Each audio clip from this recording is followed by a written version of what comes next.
Welcome everybody to the last meeting of 2020 of the Diamond Valley Writers Guild. We will not meet obviously in November or December. That falls during holiday seasons. I want to start with anybody. Does anyone have anything where you've had something printed, or you've sold something, or you've started something? Anything along those lines? Anybody like to say? Yeah, I'll say something. All right. We started, thanks to Karen Robertson's recommendation, we started a Nano group. We've got about 10 people in it. So we're going to do NaNoWriMo, and we meet every Monday at 1 o'clock on Zoom. And we kind of, right now, we're just sort of like, rumbling at the curb, waiting to take off. And we're exchanging ideas about how to prepare and everything. And so that's been really, really fun. And I feel very artistically inspired. So I suppose that all of you who are doing NaNoWriMo are doing lots of planning right now, like Cindy with all her material in the background there. So anybody have anything else? No? All right. Well, then let's move on. And Cheryl, where are you? Right here. There you are, right there where I expected you to be. All right. You are now up, and tell us about straitjackets. Okay. All I wanted to say was I wanted to thank everybody for their submissions. The editors are going through reading and editing now, and we're going to be meeting as a group. I think it's next Wednesday. And so once we meet, I will be sending out the edit that the team comes up with. So be looking for emails from me, and then respond back and agree. And then we're looking at maybe 2 weeks, thinking of getting the magazine up and running. Does that sound right, Ellen? Yes. Okay. Yeah, that's it. Okay. Do you want to say anything about the at this spot about the book? Yeah, the book. Best of okay, so well, yeah, anthology. Yeah, we had the special meeting with the board, and I think what we're waiting on is the board to vote. Is that where we are? Yeah, I am reworking. We approved it. We approved it. You approved that, right? The only thing that needs to be approved is the contract, which I tweaked a little bit, and I will be bringing to the next board meeting. Okay, and then once the issue's over, then we will start going gung ho on editing each piece. And I think Greg has brought in the contests, the submissions for contests. And those will be included. That was a recommendation from Michelle. And so those will be included also in the anthology, and we will be going from there. I would volunteer to do the formatting and layout, which I do, professionally for other people. And I would do it as a volunteer job. Okay, thank you. Greg has done an outstanding job of laying it out. Well, it looks great with the version that he's got. We're going to go with the print version first, because there's issues with doing the ebook in layout for poetry. So we're going to focus on doing the print version first, and then we'll take it up again. Okay. Okay. Excellent. Can I say something real quick? Thank you, Marge. Cheryl, I don't know if everyone here in this thing is even aware that what Straight Kids is doing, that we're doing an anthology. You might want to describe the project. Maybe people in this meeting that hasn't even heard about this. Okay. You might have board of directors it was brought to, so. Okay, yeah, okay, so this project was brought up by Greg, and it's a project to do an anthology of 5 years of the best submissions that were submitted to Straitjackets magazine, and it's going to come out in book form through Amazon, and it will be if I remember right, it'll be available to all the authors for one-time first order at a reduced price. And then it's going to take us a while, though, to get to that point. What's really going to be important is that we're able to reach all of the authors. So we might be reaching out to some of you to see if you have contact information. The authors aren't current, and if you want to include their submissions. But anyway, it's going to be a book of Straight Jacket's best for 5 years, covering 5 years. And so that people can see their work in print and something to sell and put on our tables when we're at the book sales, wherever we are. And Joe, do you want to say anything else? No, that's. Or Greg, do you want to say anything else? No, I think you were very clear on, the whole project. It's going to be a little time consuming, particularly, getting in contact with all the authors of their stories and making sure that they kind of feel comfortable with the project. Putting it together and getting it printed is not that time consuming. It can all be put together in a matter of weeks. But all this grunt work that's being done right now is the time consuming hard work that goes into a project like this. I will say. Go ahead. I will say that we are asking each of the authors to sign a contract, and we're making the contract as simple as possible. You won't need to hire a lawyer to to review it. Basically, it just says that you agreed to do this, and you're not being paid, and you still own rights to your piece, but not to the book. That's kind of a summation of the contract. I've had a couple of things that were reprinted in anthologies, and I got to tell you, anybody who holds back on that is missing something. I think it's exciting to have your work said, hey, this is the best of this year. And I think that's a really neat idea. And it's not the best of this year, it's the best over the last 5 years. And I'm looking forward to seeing it. I think and I think seeing a hardback copy of it, I think that's going to be, not hardback, a hard copy of it. It's exciting. Okay, next up we have Sandy with one of her golden tips. You're muted, Sandy. Because she's way up north. Yeah. It's delayed connection, yes. Looks like Siberia. Okay. There you are. There you are. All right. Writer's Digest had what they called a vintage reprint. And the reprint was by Brian Garfield, 1973. And what intrigued me is that article apparently gave John Grisham his start. And there were 10 rules of suspense. And I thought it might be helpful for those who are currently working on a novel or who are going for the NaNoWriMo. So the first one was start with action, explain it later. That's an extension of Raymond Chandler's famous dictum, when things slow down, bring in a man with a gun.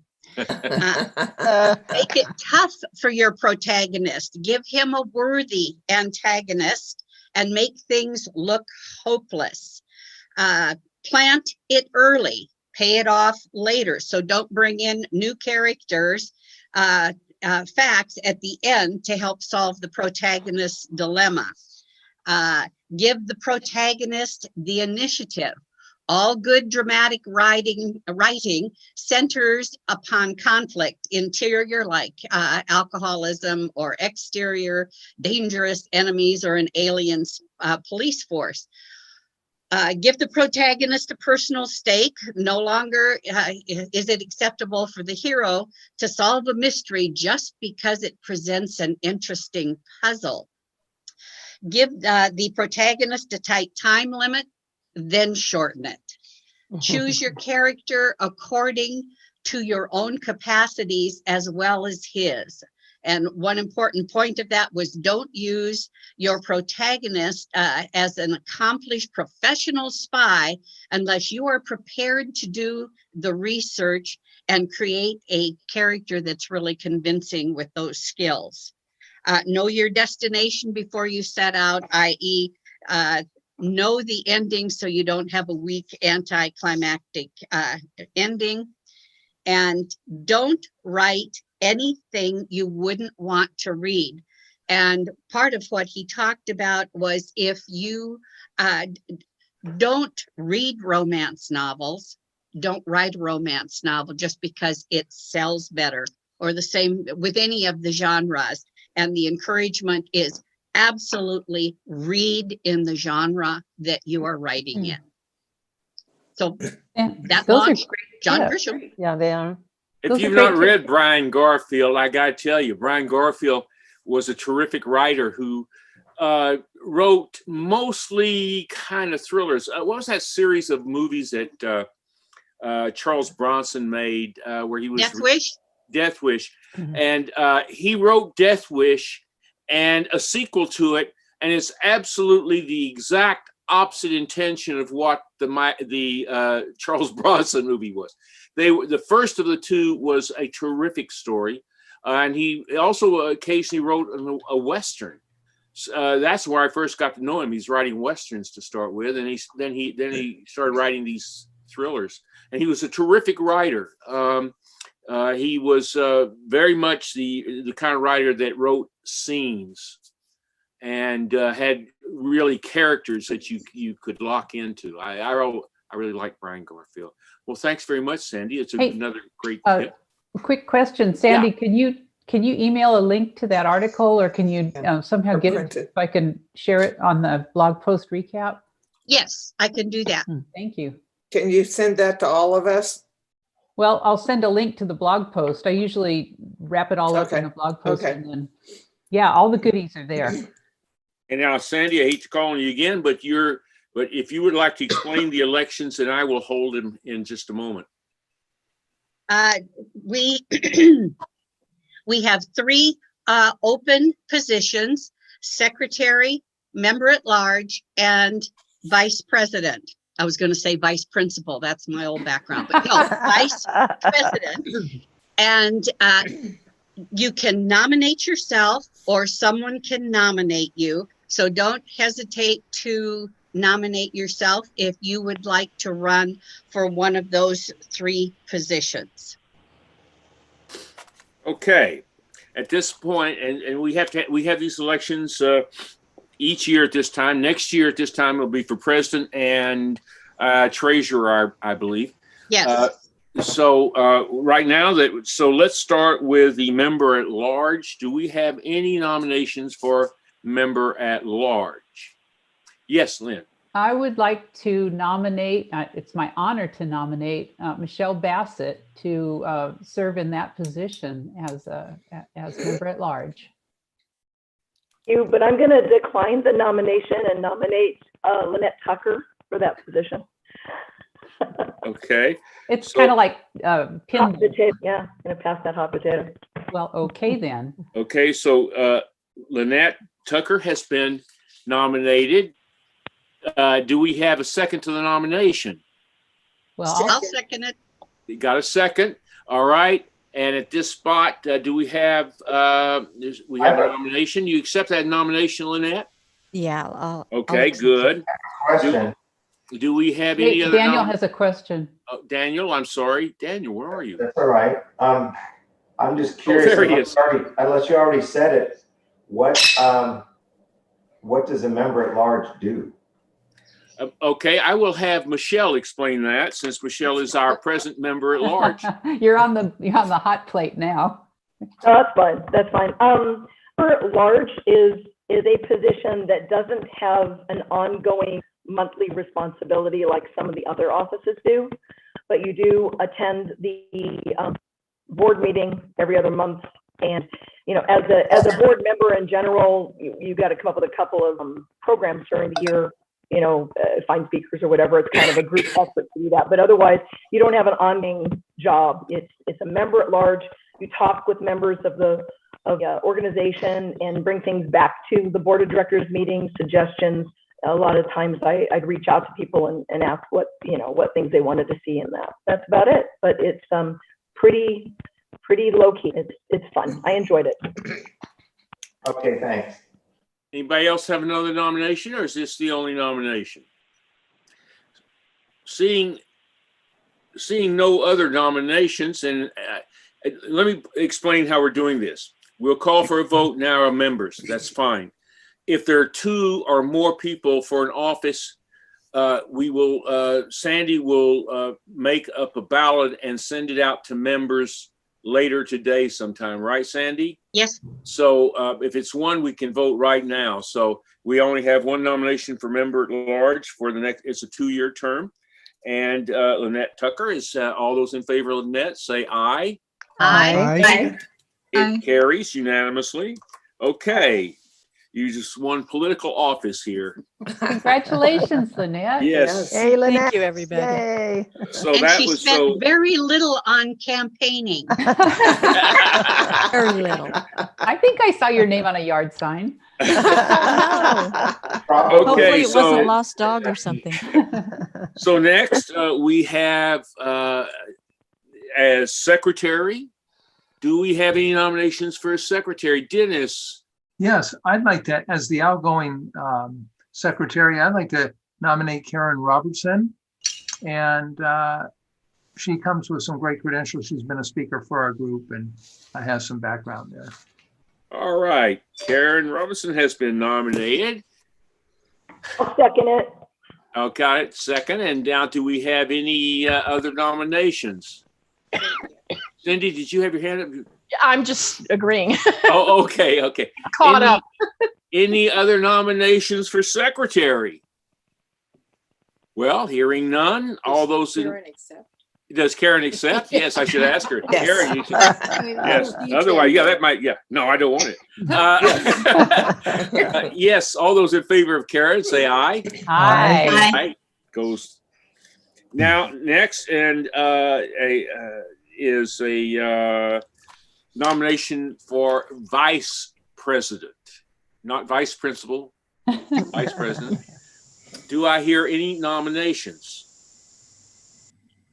Silence. I would nominate Sandy. Second. That's right. Yeah. Sandy? I decline, but I would like to make a nomination. And if she will accept, she will be terrific. I'd like to nominate Michelle Bassett for vice president. Do I hear a second? I'll second Got a second. that. I'll second. All right. Anybody else wish to nominate someone or nominate themselves for vice president?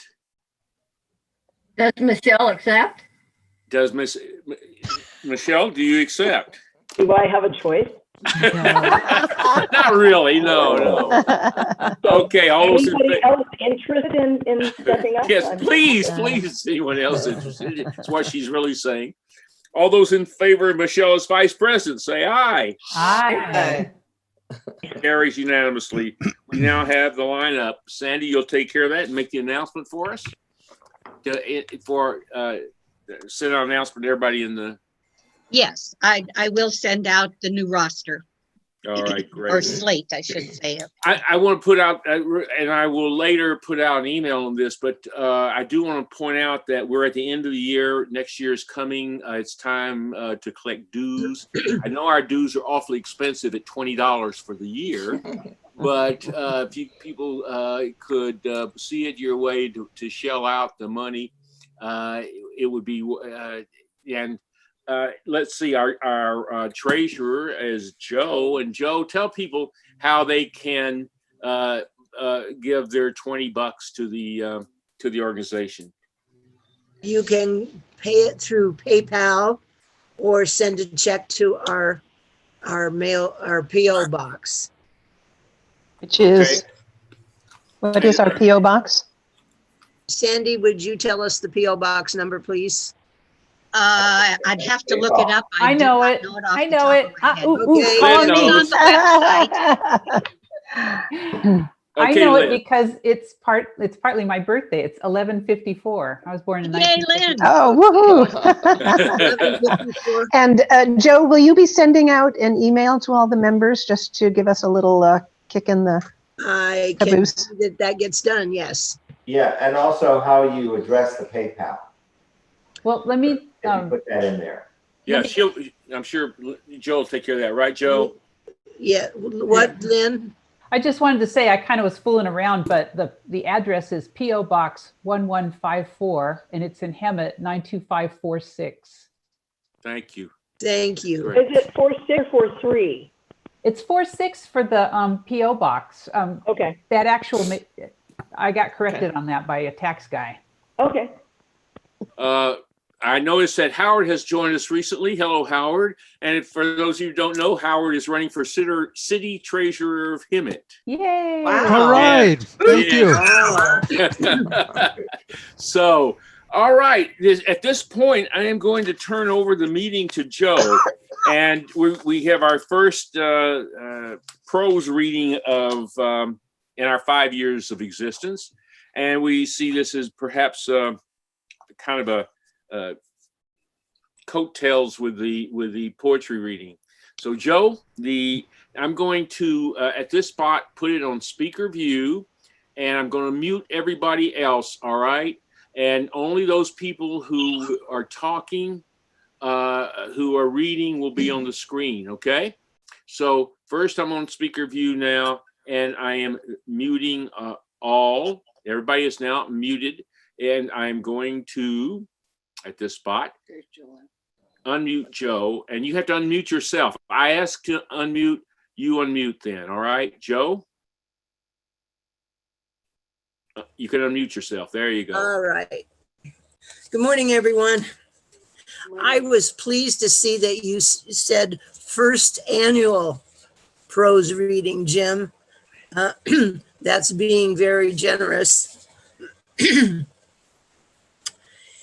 If you can't understand me or don't like the program, blame my dentist. I'm not sure the Novocaine's completely worn off. Oh, God. If you like the program, I'll give you his name if you'd like. I've been writing short stories since elementary school, where I fell in love with Mark Twain and O. Henry.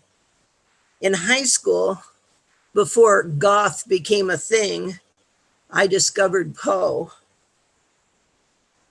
Several creative writing classes failed to address short stories specifically, so I decided to research them on my own.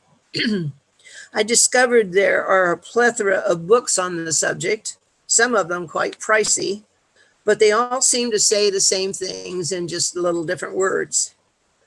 This is by no means a tutorial on short story writing, but there are some facts to keep in mind. There are categories of stories based on word count. Flash fiction is up to 1,500 words. All but the excerpts today qualify as flash fiction. A short is up to 3,000 words. A short story is up to 7,500 words. A novelette is 17,500 words, and a novella is no more than 25,000. And they may cover any subject genre. Jerry Jenkins advises reading, as Sandy said, as many stories as you can from as many different authors.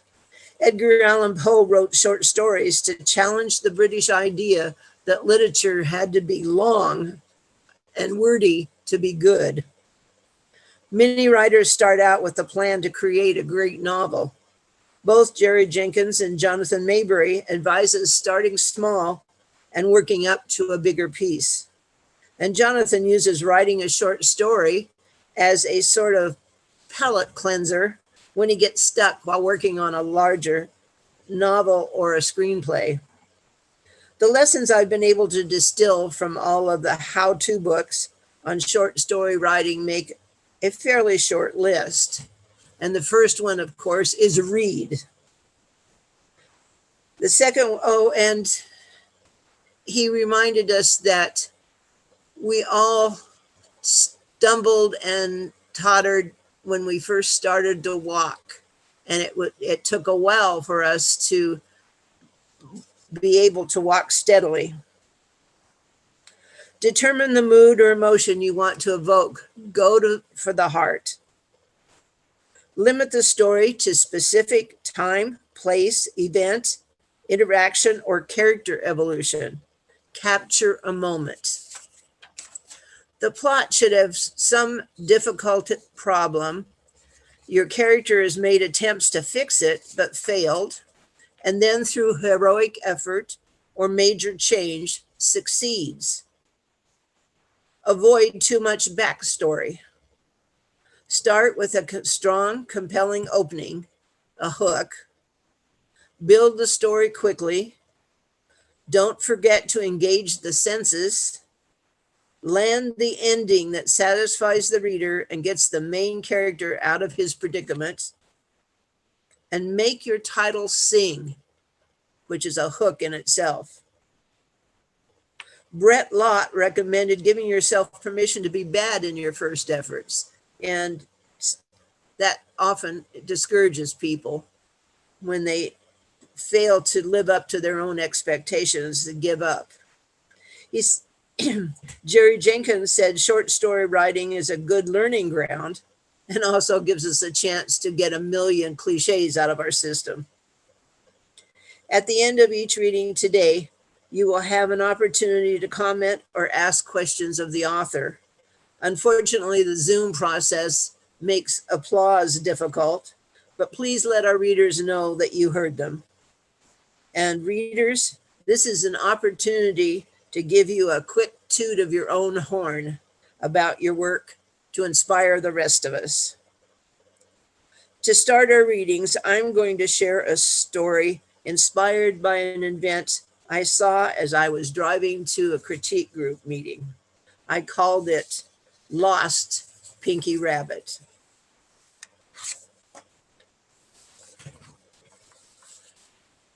I stood on the seat and pressed my face against the back window of our little truck as Mama drove away from the house as fast as she could. This wasn't the first time we ran away from that man. Both of us were afraid he would wake up and follow us. It had happened before, and going back was worse than staying there.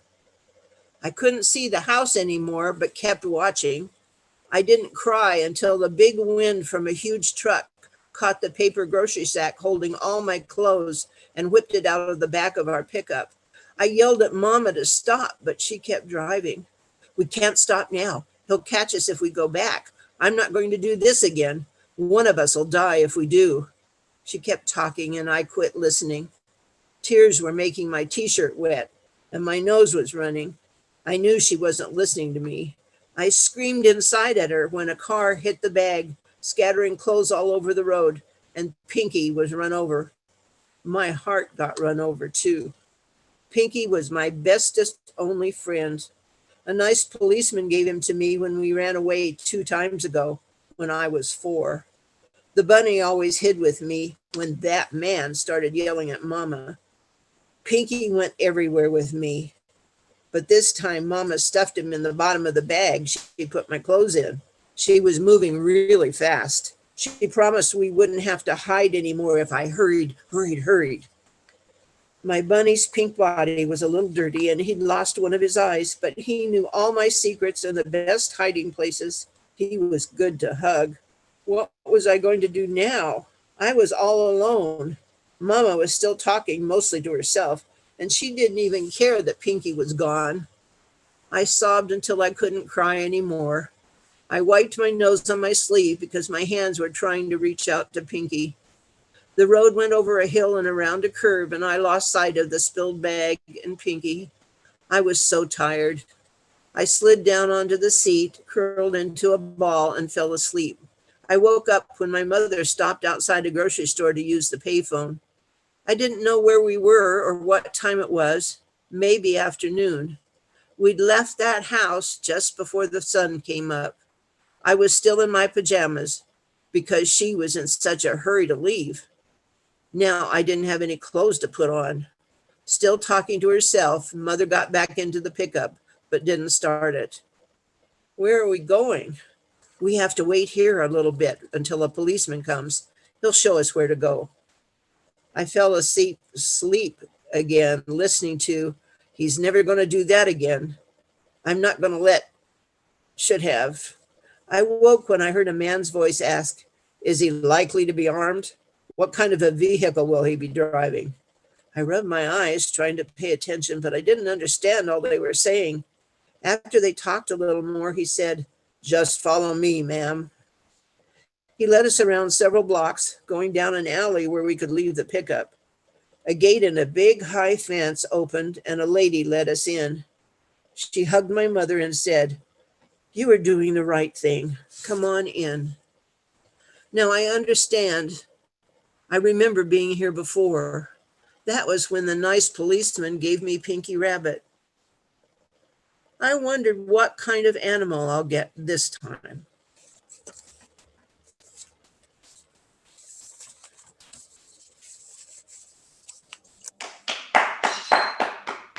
Thank you.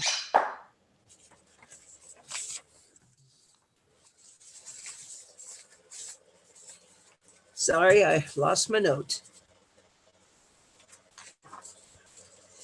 Our next reader is Sandy Hubbard, our guru of writing techniques and rules. She's been working on her memoir and is now polishing it for print. The title of her contribution today is It's Official, I'm an Old Fart. Sandy?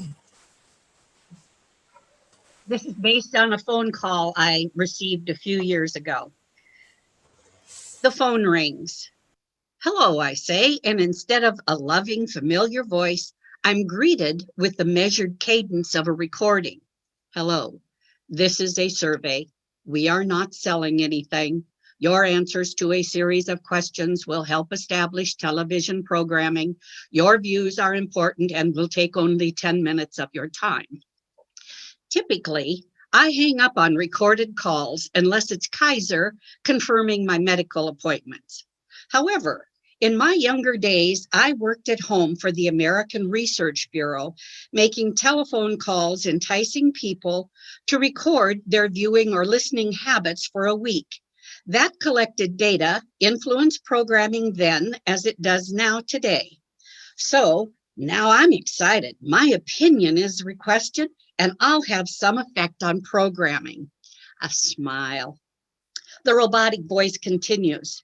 Using your touchpad to record answers, press 1 if you're female, press 2 if you're male. In that little space of time, waiting for the next question, I amuse myself by thinking, well, at least there's not a press 3. Next, press in your age. I push 7, then 3. I'm now poised to offer my thoughtful programming ideas. The voice then says, your answers have been recorded. Thank you. Click. Dial tone. What the? And then comes the aha. Sandy, you are officially an old fart. I'm laughing now. Judging by results, the advertisers backing this survey want a younger demographic than septuagenarians. How could I have not known? Perhaps it's because I still harbor fantasies about hitting my growth spurt, so I no longer have to shop petites or cut the bottoms off pant legs. Perhaps it's because for over 25 years, I've enjoyed my genuine, artificial, natural, auburn red hair coloring that masks not only the mousy brown, but conceals any gray daring to creep up from the roots. Perhaps it's from dismissing the arthritic knees as an old athletic injury from having tried to learn to ski at 40 and to ice skate at 57. Perhaps it's because I still have all my marbles except for the ones that tell me where I've left my glasses or what I intended to say next. Perhaps it's because I'm still Twitter-pated by the grandfather of our 8 grandchildren and feel inwardly like that young woman I was in my college days. The clues to knowing were there. I'd gradually opted for wearing comfortable shoes except on special occasions. My movements had become punctuated by sound. Oof, when I stood up. Ah, when I sat. When I look around trying to remember why I walked into the kitchen. Then there was that time I said something about most rap music being noise, and that I was happy I don't have to say, oh, honey, they're playing our song, and it's I like big butts. Like a cat stalking prey, old fartisms have maneuvered stealthily into my life. My delicious JoLynne fiber cereal causes high decibel flatulence. So unless I'm planning on visiting deaf people, it's necessary to plan the days on which I eat my JoLynne. Fortunately, flatulence is a continuing source of family amusement and is judged as an Olympic event. I'm a contender, but Grandpa currently holds the family gold medal as determined by 3 grandchildren. I may decide to seriously train for the record by eating JoLynne for breakfast and spicy chili with extra kidney beans for lunch. Then gather the judges. The good news, I don't feel old, and I don't look as old as I am yet, especially if I don't look into a full-length mirror in bright light. Now, when I need some help, I can play the old fart card and board the plane early or attend evening movies at matinee prices. I think, too bad it ain't mind over matter, because if it were, I'd be the young'un I feel. It's really too bad that the body defies the mind's ruminations. Mirrors clearly reflect the results of gravity and the passage of time. But in my mind, old is at least 1 decade older than whatever age I currently am. I'm merely aging. That mercurial decade ahead represents old. I dial the phone. Hello, sister, I say. Guess what? I'm officially an old fart. She laughs and we settle in for a long chat about our lives, politics, and current ailments, as old farts are wont to do. Hey, Sandy, I have a question. Okay. Yeah, first of all, that was wonderful. I was laughing through a lot of it. Thank you. It really hits the spot. What I'm curious, you mentioned a word like Twitter paid or something like that. Twitter pated, that comes from Bambi and Walt Disney Thumper, and they're saying I'm Twitter pated. It means that your heart's all aflutter, that early flush of love and romance. Okay, thank you. Is there anyone among us that can't relate? I definitely relate. Our next reader, Karen Robertson, author of many published short stories, speaker, actor, humorist, shares a memoir today. And by the way, she's going to be on the radio, right, Karen? Actually on Facebook. Oh, is it Facebook? Yeah, it's on Facebook tomorrow night, I think. And I bored you all. I think I sent it out to everyone, didn't I? I saw it somewhere. Yeah, probably on Facebook. And I just say that it's on our Diamond Valley Writers Guild Facebook page. There's a link to it if you want to click on it, be able to listen. Okay. Yeah, it's tomorrow night for us California people. It's 4:30. It's 7:30 where she's producing it, but it's 4:30 here. So it's kind of congratulations. Thank you very much. Karen's sharing a memoir with us today called Caution. Well, actually, I've changed the name to Ode to Caution. Thank you, Joe. She wasn't cuddly or loving, and she hid out when strangers came to the house. She might stand for a little petting once in a while, as long as it was on her terms. If you tarried too long, got too far down her back, or near her tummy, you were sure to wear scars from the slashes her claws could inflict in a split second. But that isn't why we named her Caution. 20 years ago, Barry, my husband, the firefighter, was on duty when his crew got a strange request. Some construction workers had called to say they heard meows from a newly erected traffic signal near their job site. Although firefighters don't make it a habit to rescue kittens, this was an unusual situation, and the chief asked the crew to respond. The men grabbed a cardboard box, a can of tuna, and manned a ladder truck for the rescue. Without red lights or screaming sirens, they arrived at the intersection of said meowing. The truck was parked and the ladder extended so the men could climb to the end of the traffic signal arm. The cap was removed and the sounds of crying feline emitted. Barry and his captain attempted to coax the kitten to come to the end of the arm unsuccessfully. The tiny kitten wanted help but resisted their beckoning hands.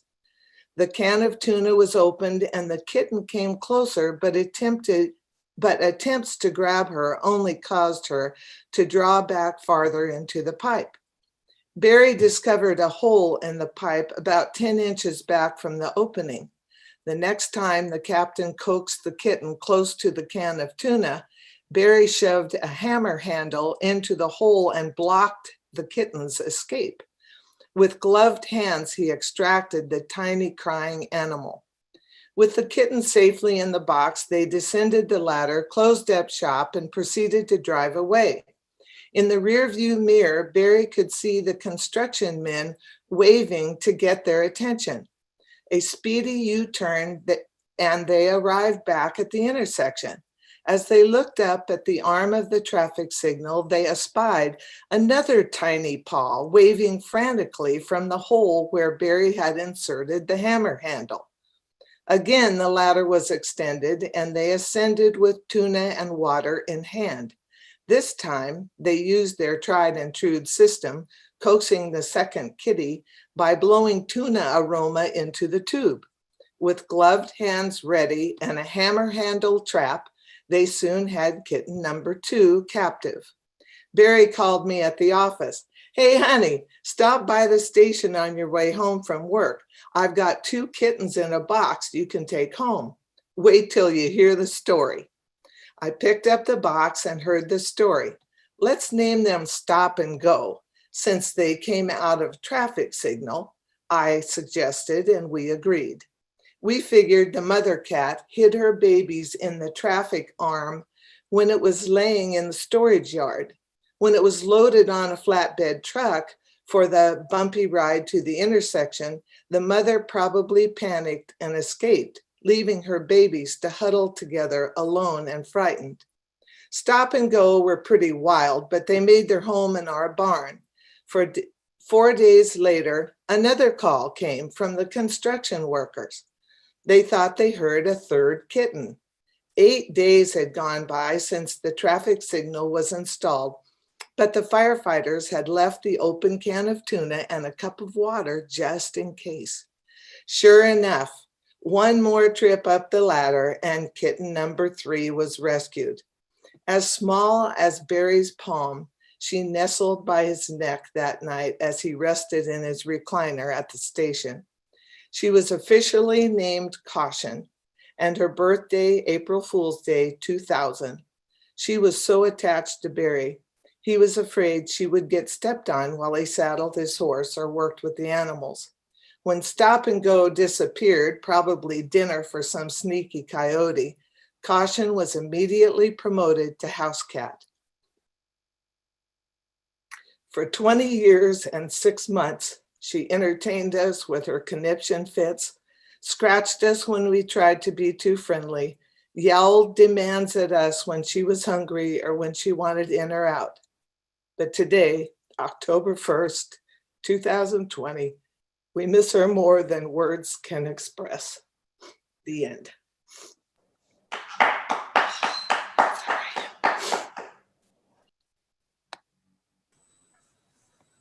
Thank you.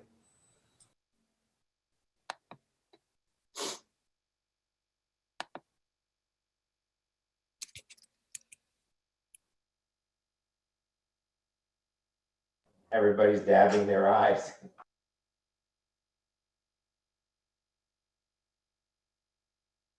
Joe, Joe, you're muted. Yeah, Joe's muted. Jim, our esteemed president, is going to share an excerpt from a longer short story titled Like an Earthquake. Jim? Yeah, this is what I'm going to read is actually this is online right now, both as a complete short story, and it's also the first time I tried to do anything to do an audio recording of it. So it's you can find it either way or both, for that matter. And it's entitled Like an Earthquake. I will say that it's also part of a longer work that I am now, it's out with an agent, and we'll see if something happens there, called The Carney Way. But originally this became part, was the opening of the novel. There are other writers that have done the same thing. James Baldwin did Tell Me How Long the Train's Been Gone, and it was a short story that became part of the novel.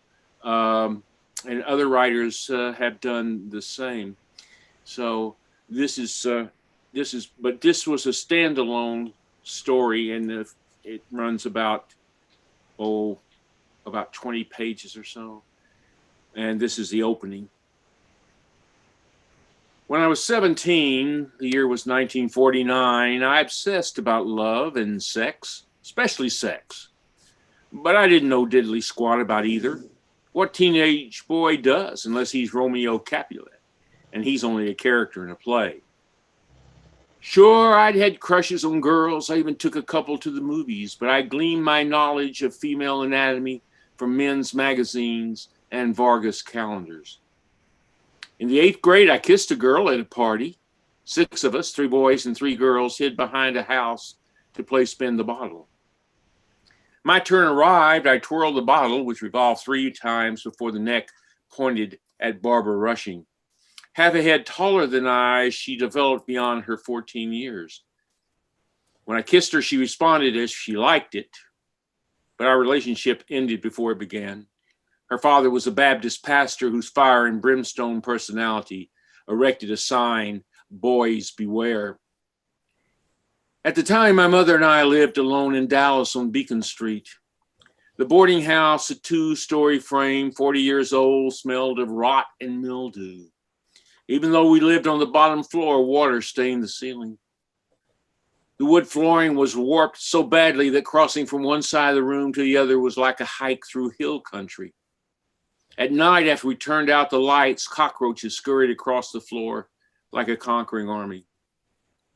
If I got up during the night, they crunched under my feet all the way to the bathroom. We battled rats, too. We set traps in the kitchen and on the back porch. Day and night, they snapped with a loud clack and a death squeal. Beside the vermin, the walls were so thin we heard those who lived around us as if they camped in our living room. Across the hallway, Mrs. Smith, a divorcee, entertained different men 3 or 4 times a week. Moans emanated from her apartment at all hours. Above Mrs. Smith lived an elderly couple, the Nestlers, both in their late 70s.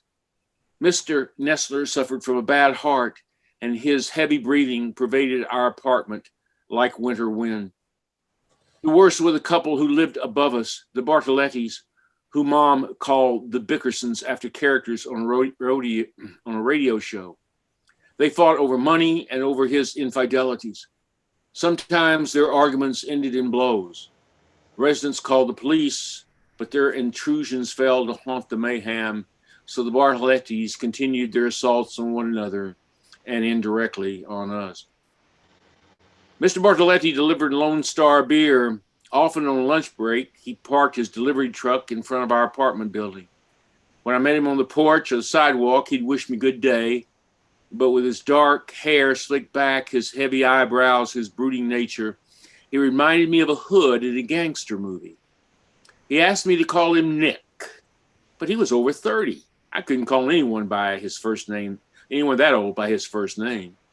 One evening, I arrived home from school to encounter him leaving our apartment. I asked Mom what he was doing there. He and his wife are having trouble. She's gone to visit her mother. He asked me for my advice. I told Mom I feared her getting involved. We just talked, nothing to get me in trouble. Despite her fondness for Nick Bartoletti, Mom hated the apartment as much as I. She often talked of buying a house, a 2-bedroom with a lawn where she could plant roses. At best, she was a romantic optimist, at worst, delusional. On her salary, we barely made ends meet, and a savings account was for those far more fortunate than we. Sometimes on weekends, I mowed lawns for spare change, but when I suggested I get a part-time job, my mother vetoed the idea. You'll not throw away your tomorrow for a few dollars today. School is the most important thing. We'll make do. We'd lived at that apartment so long, I remember no other place we ever lived. In those days of my mercurial youth, I thought the world immutable, frozen, unchangeable. Such an idea is an illusion of youth. Life does change, sometimes cataclysmically, like an earthquake that rumbles from deep inside the earth to crack open your life in quite unexpected and indelible ways. I learned that lesson one Friday in late May. Thank you, Jim.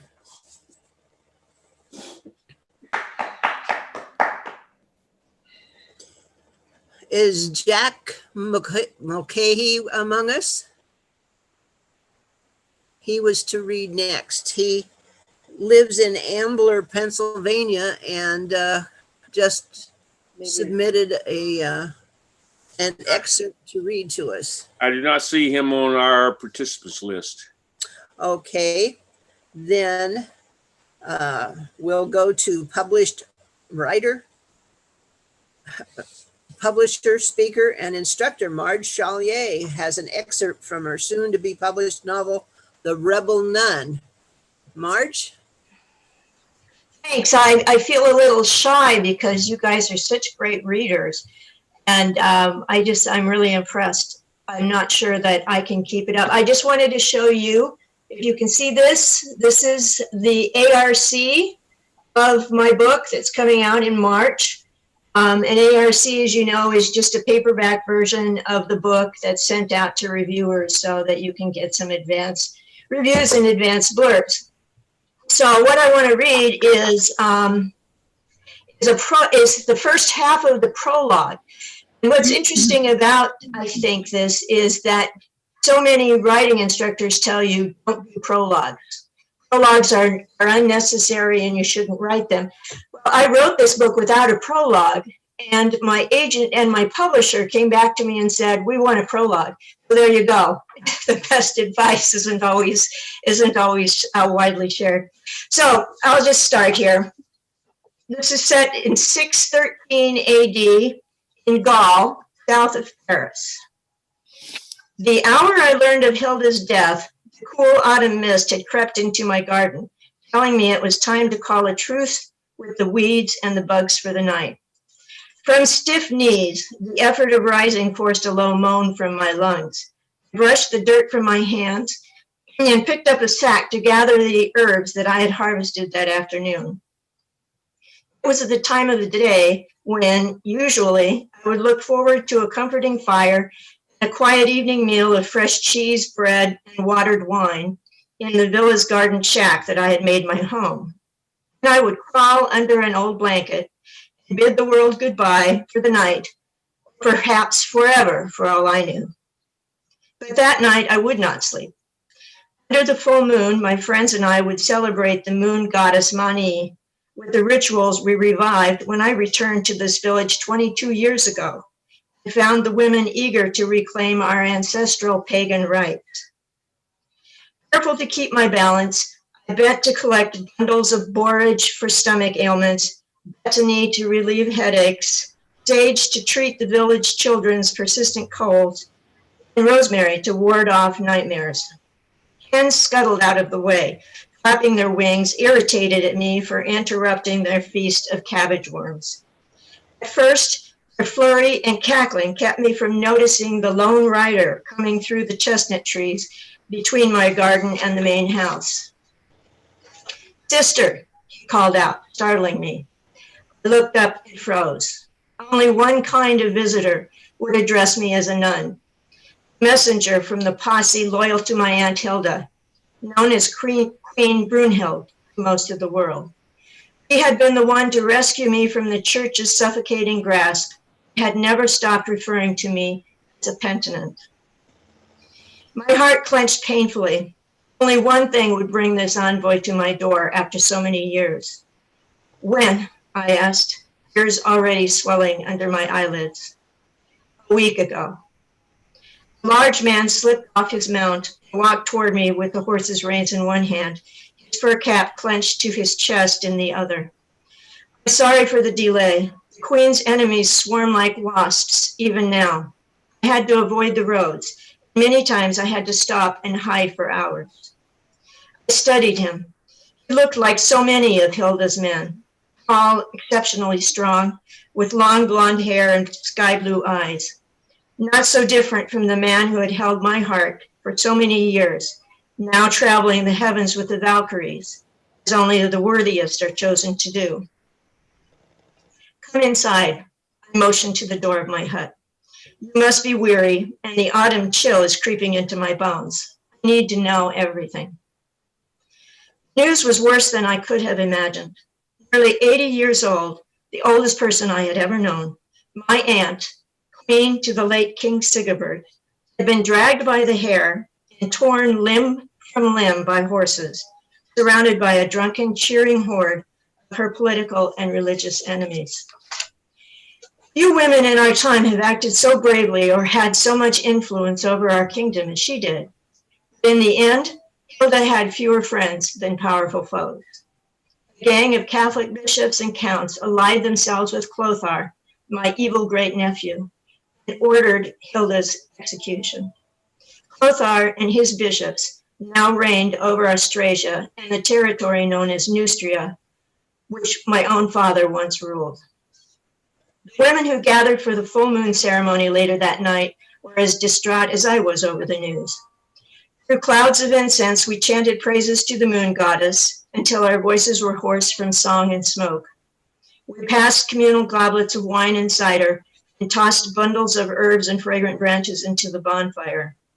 These were the same rituals as ever. Hanging over us was a raw fear, new awareness of how vulnerable we were.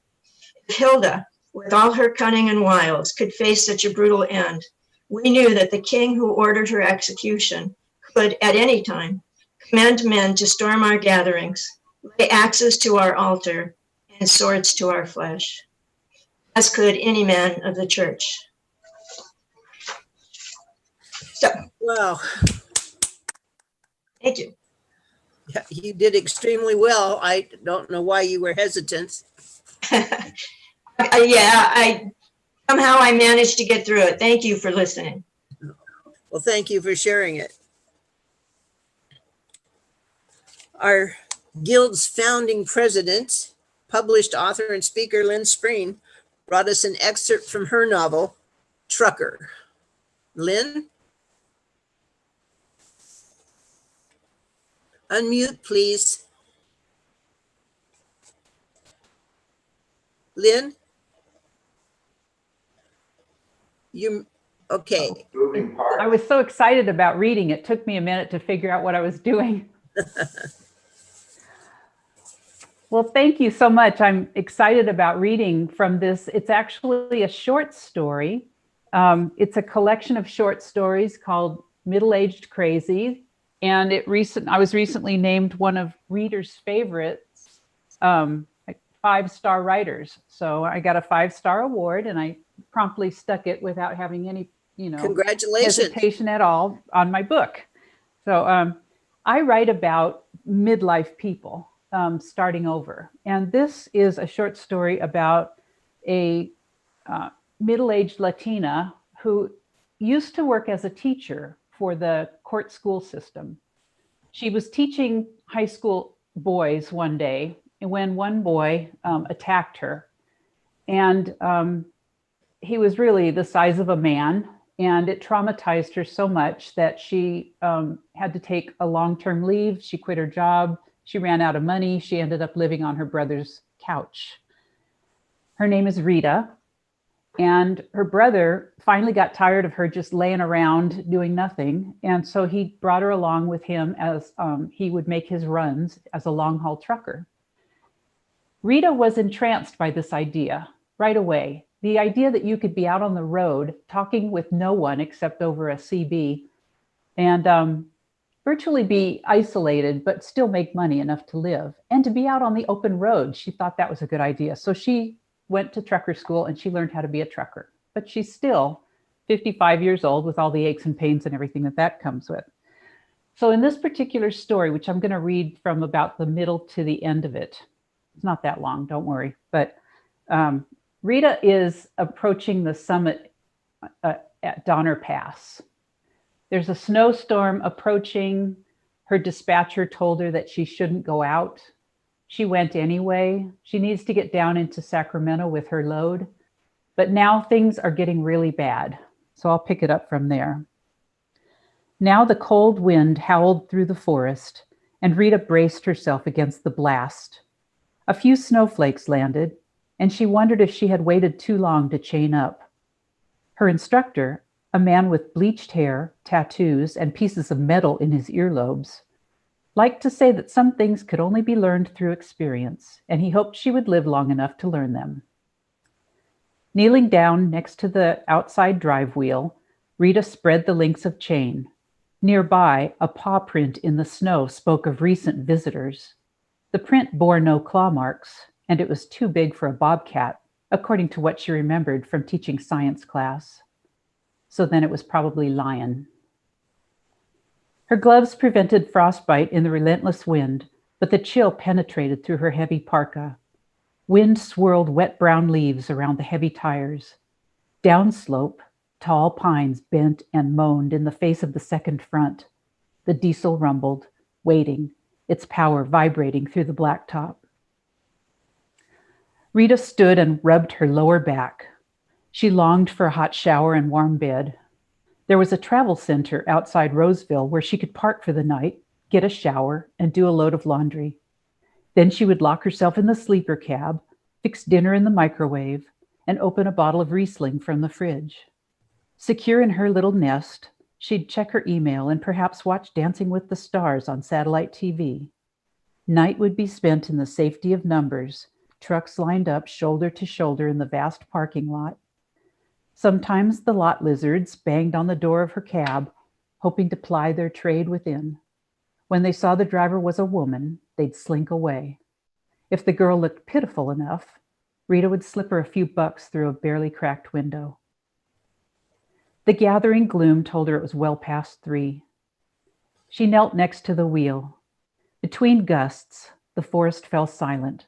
Not even a raven showed up to squawk insults at her from the high branches. All the other creatures were smart enough to be out of the weather. Rita's fingers stopped and she turned her head, the better to listen. Another truck? No, the sound wasn't coming from the road. It was coming from down below, the sound of wind roaring up through the pines and up the slope toward her. Before she could react, the massive squall slammed broadside into the 18-wheeler, rocking the rig and knocking Rita under the trailer. Cursing the storm, she reached for an overhead crossbar with which to pull herself back up. But the crossbar had slipped out of reach. The rig moved 6 inches, and then it moved again. Rita squirreled out from underneath and scrambled to her feet. 80,000 pounds of brand new medical equipment had begun inching away on the icy highway. 1 foot, 2. The rig was sliding backwards on the slick grade on its way to the edge of the road and the deep canyon beyond. With a mighty heave and a shriek worthy of Serena Williams, Rita hurled a set of chains toward the truck. The chains arced through the air and landed in a heap behind the sliding drive wheels. The tractor thundered up onto the links, mashing steel into the blacktop as the giant dualies fought for purchase. With one last great tremor, the rig shuddered to a stop, idling patiently now as snow began to fall in earnest. Gaping, incredulous, Rita bent over and threw up. Hands shaking, she climbed up into the cab and eased the rig forward and off the chains. Then she set the brake, chalked the tires, and knelt back down to finish the work, humbled by the fact that negligence could have cost her the load, and probably her life too, considering that nobody would have come to rescue her. She finished chaining up, retrieved the chocks, and climbed back in the cab. 30 minutes later, she took the 18-wheeler over the summit's crest and down toward the city. Sacramento was only a couple hours away. The worst part of the storm was behind her, and the road ahead looked clear. Rita turned on the CB, found a channel, and listened to the chatter, reassured by the easy banter and nonstop smart-mouthing. If she ever got up the nerve to tell about it, what a story this would make. Wouldn't the other drivers love it? They would laugh and make fun of the old lady school teacher who almost lost her load, but then they would offer to buy her a beer because they had their stories too. Can I breathe now? Thank you. Super. To finish our program today, I'm going to flash you. No, don't cringe. I'm going to read you a flash fiction piece I call It Says Here. We can all use a little levity these days. Some people put great stock in their horoscopes as a way to anticipate their future. I found Chinese fortune cookies have more accuracy for me. However, the outcome is never quite what I expect. For instance, a fortune cookie prediction of expect endless affection from tall, dark, and handsome led me to believe that a Ricardo Montalban lookalike would have eyes only for me. Reality? When I opened my front door, a huge black dog knocked me down and covered my face with slobbery kisses. Now, most people receive generic fortune cookie messages about having success in business, receiving money from a distant relative, or having an interesting love life. Can't you just imagine an impersonal machine stamping out those fortunes with a bored assembly line worker packaging them by choosing 3 dozen from column A and 4 dozen from column B? I believe that somewhere there is an ancient Chinese monk inscrutably meditating on special fortunes to tantalize and torment me. One of the pesky little strips of paper said, "Keep your plans secret for now." My plans are so secret, I don't even know what they are. I'm still puzzling over the one that read, "You will have a potential urge." I go for months at a time avoiding fortune cookies and then have a craving to have just one more. It's a sickness with me. I try to resist, and then wham, the ancient one has blindsided me again. One day I gave in to temptation and had lunch at the Golden Dragon. My fortune cookie read, "Humor and color will sweeten your life." Who could resist such a harmless and pleasant message? On my way to work, I picked up a cake from the bakery for a coworker's birthday. As I was crossing the parking lot, the cake and I were run down by a clown carrying a bicycle and a bouquet of balloons. You know, on second thought, I'm going to give up on fortune cookies and start reading my horoscope. The last fortune cookie I had said, "You should presently begin to play with a full deck."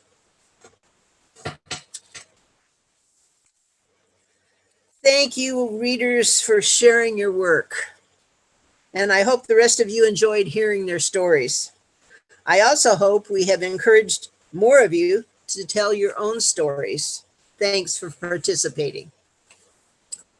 Over to you, Jim. All right. Thank you, Joe. You did a great job. I don't know how anybody else felt here, but I really enjoyed listening to everybody's stories, the readings. I thought they were all terrific. And it was a real pleasure. I would like to point out a couple of things I found interesting about the readings. One, I was the only male. Now, that only says something about women being 75% of the reading audience, I think, to some extent. But I also want to point out that a couple of things I noticed about the readings. The variety of the readings was very interesting, but there were connections. The story that JoLynne started out with, Pinky has a connection with caution. There's a real connection between the two. There is a kind of a connection between my story and Lynn's. Mine is a coming of age, which is finding your way, and she writes about middle-aged people trying to find their way, starting over again. Mine is starting for the first time. I'm always intrigued by coming of age stories, but there's a connection between the two in terms of finding our ways. And of course, Marge with her historical, but the one thing that they all have in common is the humanity that is in the stories. And I think that's what really comes across. And I find that listening to other writers helps me as a writer. It helps me see where I can improve my own work. It was really terrific. I really enjoyed that. I guess unless someone has some new business that you would like to discuss right now, Maybe they want to comment. or you want to comment on what has taken place, feel free to do so right now. I'm going to unmute everybody.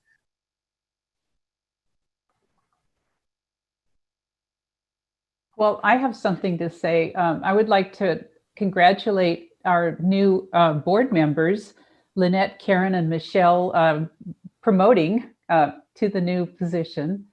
I'm really proud of all of us for what we've done with the Guild. Just looking at you all on the screen right now, you know, with COVID, we haven't had what we wanted, which is the in-person interaction. But this is good to see you all here and to interact, the synergy, the feeling of creativity, the friendship. I just treasure that so much. And so I appreciate the people that are willing to step forward and keep this thing going. Thank you so much. We really appreciate you. I would like to say am I unmuted? Jim, could you unmute everybody? So we can all talk and visit. Karen, I heard you fine. Oh, okay. Heard you too. You guys might have to unmute yourselves. I was just going to thank Joe for putting that together because that was fun. Yeah. I enjoy the poetry thing and I enjoy this. And like Jim says, more of you should take the opportunity because it is a fun experience. Thank you. And every single one of them was fun to listen to. So it was great. Yeah, it was fun. Hopefully next year you'll have room for me.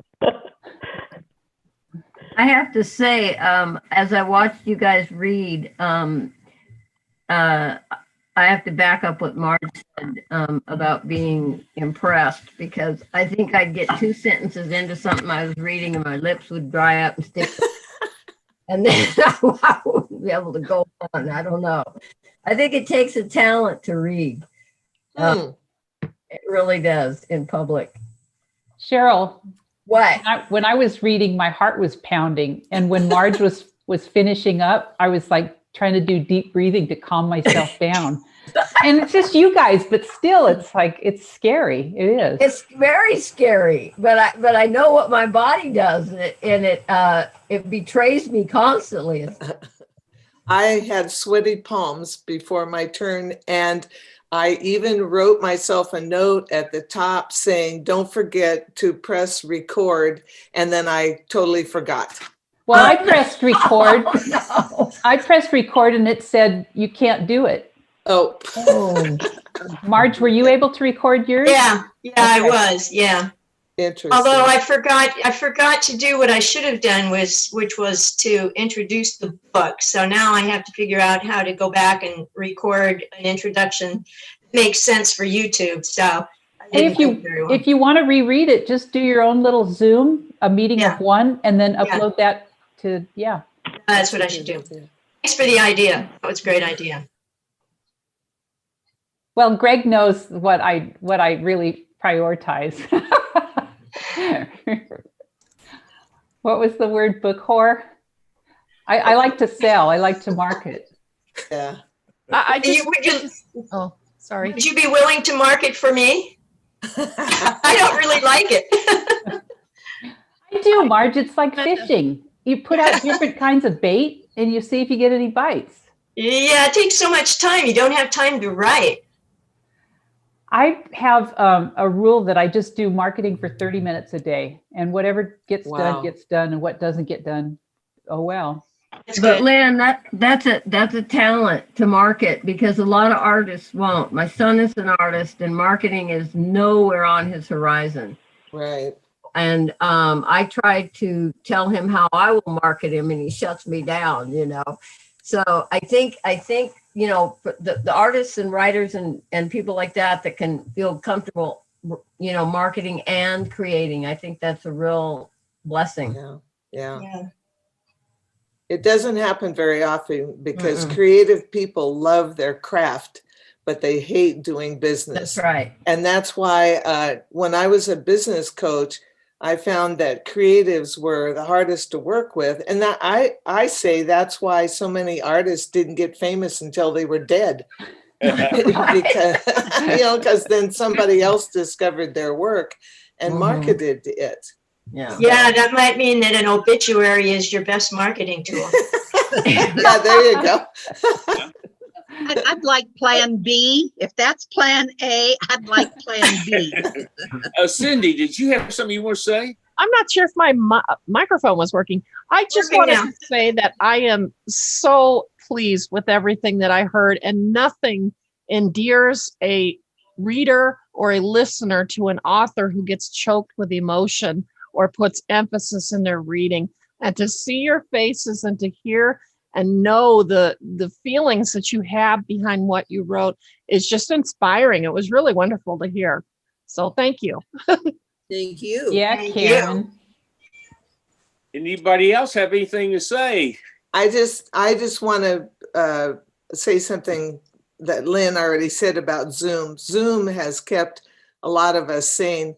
In an hour, I am facilitating my 60th high school class reunion Oh, wow. on Oh, Zoom.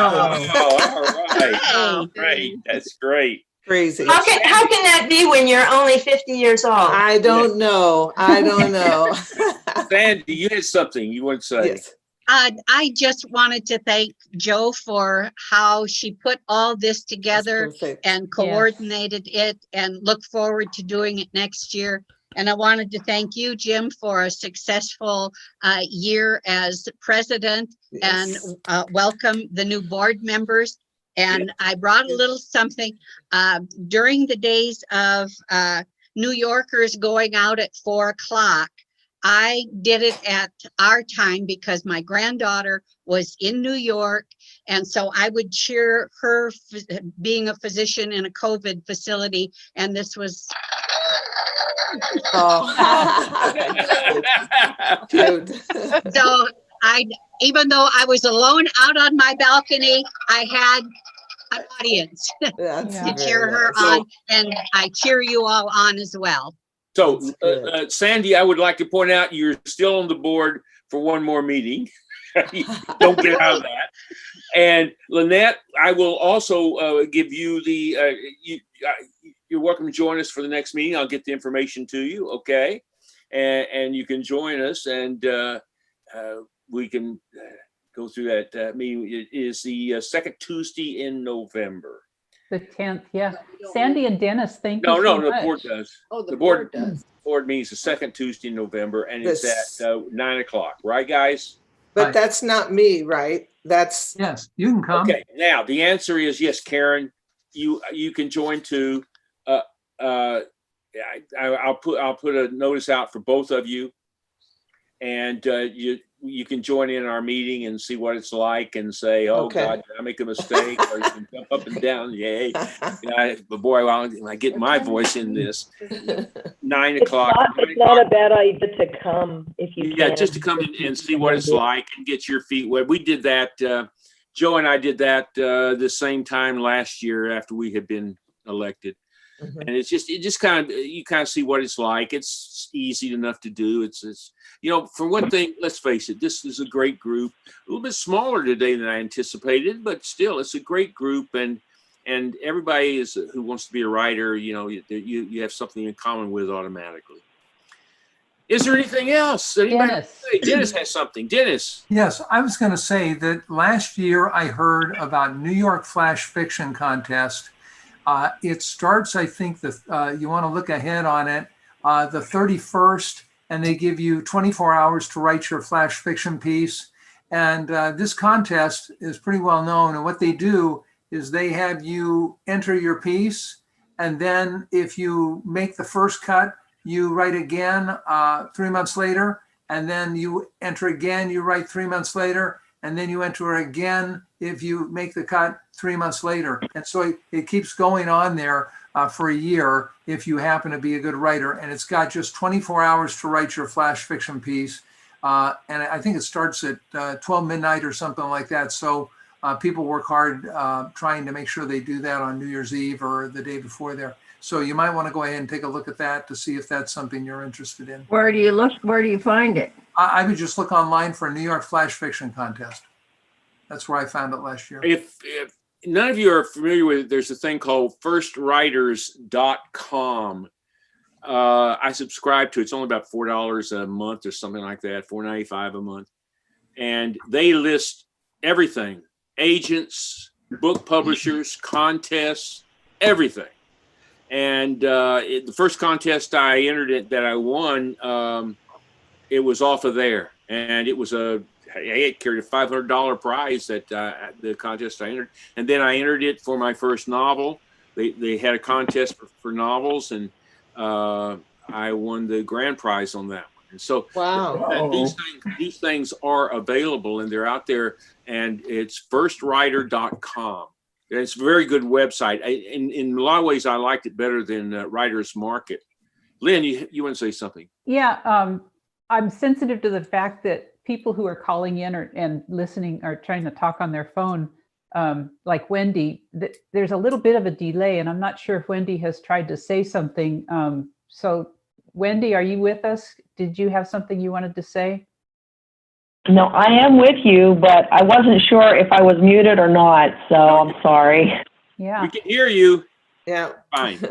And Wendy suggested also a group called Funds for Writers, FUNDS for Writers. It's run by a woman named Hope Clark.